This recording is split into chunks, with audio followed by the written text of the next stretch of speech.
A ver, la historia de una ciudad no siempre está en los libros, ¿verdad?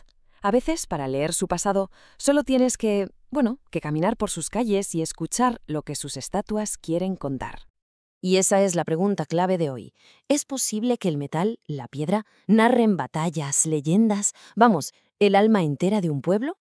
Pues en esta ciudad chilena, Penco, parece que sí. Aquí las esculturas no son solo adornos, para nada. Son como cronistas silenciosos. Y en este recorrido que vamos a hacer, vamos a intentar descifrar lo que nos cuentan. Venga, vamos a meternos en faena y empezamos por algo que nos suena a todos, el fútbol. Aquí, dos estatuas nos van a presentar dos épocas y dos formas muy diferentes de ser un héroe local. El primero, Ben Brereton Díaz. Su conexión con Penco le viene por su madre, que es de la familia Díaz, una familia muy importante allí. Fueron clave en la empresa local Fanalosa, que llegó a dar trabajo a casi 3.000 personas. Era el corazón industrial del pueblo. Así que esta estatua es un homenaje a su éxito deportivo, sí, pero también a esas raíces tan profundas. Y claro, aquí en esta tabla se ve el contraste perfectamente. Brereton es una figura del siglo XXI con lazos familiares, pero Carlos Zorro Vidal, él es la otra cara de la moneda. No era descendiente, no, él era de Penco, de los pies a la cabeza. Nació, se crió y murió allí. Un futbolista de otra época, de cuando se jugaba casi por amor al arte. Y su historia en los mundiales es única. Ojo a este dato porque es increíble. Estamos en el primer mundial de la historia, Uruguay 1930. A Carlos Vidal le hacen el primer penalti que se pita en un mundial. Él mismo va a tirarlo y lo falla. Un momento un poco agridulce, sí, pero que lo metió de cabeza en los libros de historia del fútbol para siempre. Vale, dejamos el siglo XX y damos un salto hacia atrás. Pero un salto bien grande, ¿eh? Nos vamos a los orígenes de Peninco. Una época forjada a fuego, entre la espada y la cruz, con la amenaza del mar por un lado y la resistencia de la tierra por otro. El Penso del siglo XVII era un lugar movidito, por decirlo suave. Un enclave estratégico, sí, pero amenazado constantemente. Y a la vez, un centro de poder que no paraba de crecer. Imaginaos la escena. El pirata holandés Jorge van Spilbergen, listo para el saqueo. Pero se pone a preguntar a la gente de la zona y le hablan de la fama de un tal general Alonso de Rivera. Un militar tan temido que Spilbergen, después de echar cuentas, decide que no le compensa el riesgo. Es que ni siquiera luchó. La simple reputación de un hombre bastó para defender Penco.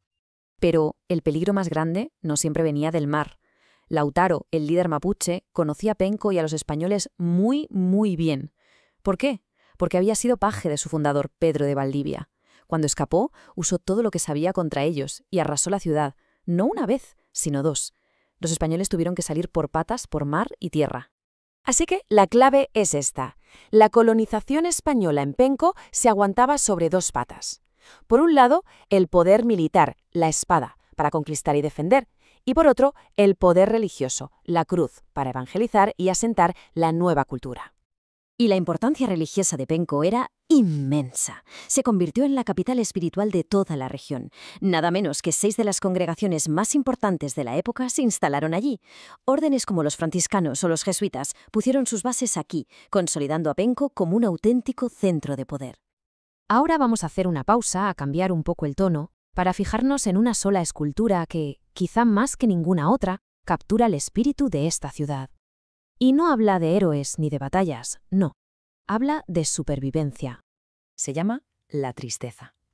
Y fue creada justo para eso, para darle forma al sufrimiento de una comunidad que fue golpeada una y otra vez durante su primer siglo de vida. Es que no fue solo una cosa. Fueron guerras que no paraban, terremotos brutales, tsunamis que se lo llevaban todo por delante, enfermedades. Apenas terminaban de reconstruir algo y ¡zas! Llegaba otro golpe que los obligaba a empezar de cero otra vez. Y aquí viene un detalle que es increíblemente potente. El artista no firmó sobre la base, como se hace siempre. Firmó sobre un trozo real de una de las casas destruidas.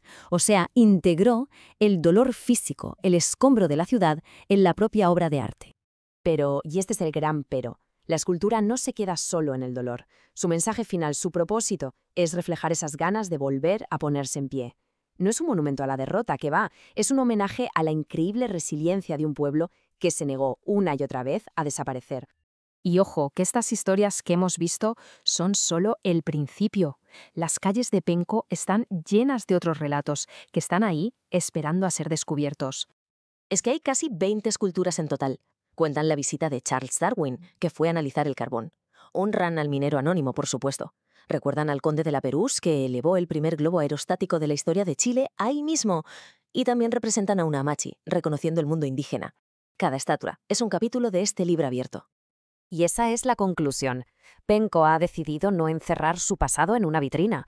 Lo ha puesto en sus plazas, en sus calles. Ha convertido su historia en parte del día a día, en una conversación constante entre el pasado y el presente. Y todo esto, al final, nos lleva a una última reflexión.